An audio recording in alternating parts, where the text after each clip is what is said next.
Okay, supervised learning and unsupervised learning. It's the kind of a funny terminology, so it's not something that you go and supervise.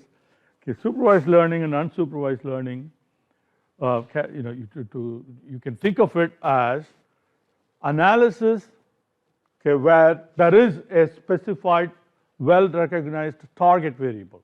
So there is a target that we are trying to predict. Okay. So then that would be supervised learning. So if you don't have a target, then that's unsupervised learning. So what do you mean by no target? So if you're not going to predict something, then what are you going to do? Okay. So that's where you have what are called clustering and association. So clustering would be like the example that I just gave about songs. So in Pandora, you say, okay, you start a radio station, then you say, okay, I like this song, and I don't like this song, I don't like this song, right? You give your preferences. So the system takes all those preferences and groups the songs into classifications. These are the songs this guy likes very much. These are the songs that he likes somewhat. These are the songs that he hates, right? So you're grouping things into clusters. Then the system then gives you more of what you like and less of what you don't like. So you have a whole, like, I don't know, 500 million songs. They're all grouped into these clusters. Okay? So that is cluster analysis. There is no target. You're not trying to predict something. You're not trying to predict like how many times this song. No, if you're going to predict how many times this song is going to be downloaded, that would be supervised learning. Okay? But here you're not trying to tailor for a particular individual. You're clustering the songs into different groups. There is no target here. So that would be unsupervised learning. Now association will be market basket analysis. So like if you buy X, then you're more likely to buy Y. Okay. If you buy diapers, you're more likely to buy beer or something like that. Here, there is no target. You're not trying to predict something. You're now trying to associate your preferences. So that's again a case of unsupervised learning. And dimension reduction is, if you have lots and lots of columns of data, it becomes really unwieldy. So you want to reduce the number of predictor variables. That's your dimension reduction. Again, there is no target here. Okay, so that would be unsupervised learning also. We'll look at an example of that later. Okay. So here are some, so supervised learning. So we take a look at supervised learning. There are two kinds of supervised learning means what? There is a target, right? You want to predict that target.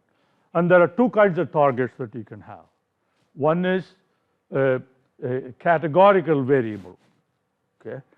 Like it could be binary, it could be yes or no, okay? Like in the case of insurance claims, it's a fraudulent claim or it's a genuine claim, yes or no, right? So a customer prospect, so it's a good prospect or not a good prospect, yes or no, okay? So that kind of, so when the target is a bunch of classes, okay, it's factor.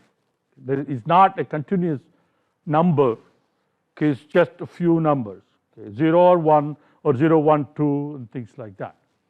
So then what we have is classification. If you have an observation, new observation coming in, you want to compartmentalize that new observation into one of these 2 or 3 groups. Which group does it belong to?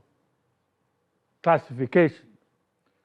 So in supervised learning, if you have categorical target, then the task we have is classification. Okay? So I've given some examples: approve or reject a mortgage loan application, approve or reject credit card transactions that's coming in, invest or not invest in a particular stock. So these are categorical decisions that you have to make.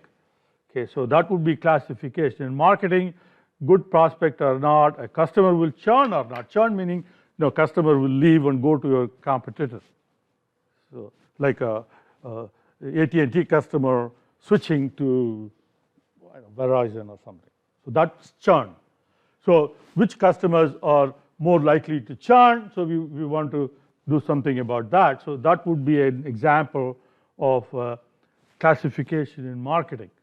So in accounting, okay, auditing transactions, whether the transaction is valid or not, then you can use to screen applicants in HR. So you have like thousands of applicants for an opening, then you want to select some of them for interview. So do you want to select or not select? So that again is classification of the applications. Okay, in worker turnover, and then in a more automated sense, okay, emails, whether it's spam or not. Okay, sentiment analysis would be, do you have positive feedback or negative feedback? And character recognition, whether a particular, when you do an OCR, whether this is this character or not. Okay, again, that's a class. Or if you take the letters of the alphabet, which of those, okay, again, a classification problem. Now, if the target is not a categorical variable, but it is a continuous variable, like for example, sales.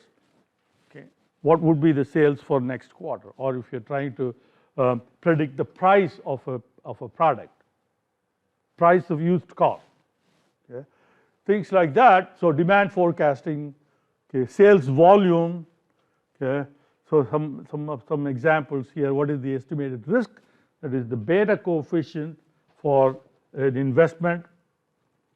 Okay, so these are all examples of your target variable not being a categorical variable, but a variable that can take lots of values.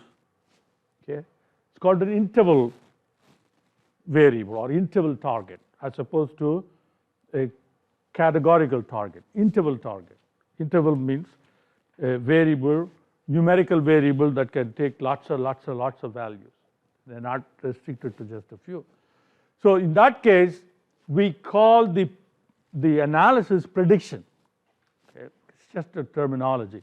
You're trying to predict. When you say I'm trying to predict the target, it usually is, sometimes it's not like hard and fast. Sometimes the term prediction is used for classification also, because it's a kind of prediction. When you're trying to classify a variable into target, that's the kind of, you're predicting that it belongs to a particular class. So in that sense, prediction, the term prediction can be applied to both, but in this book at least, when she says prediction, she's talking about an interval variable. Okay? So that's the second case of supervised learning. You have classification and you have prediction.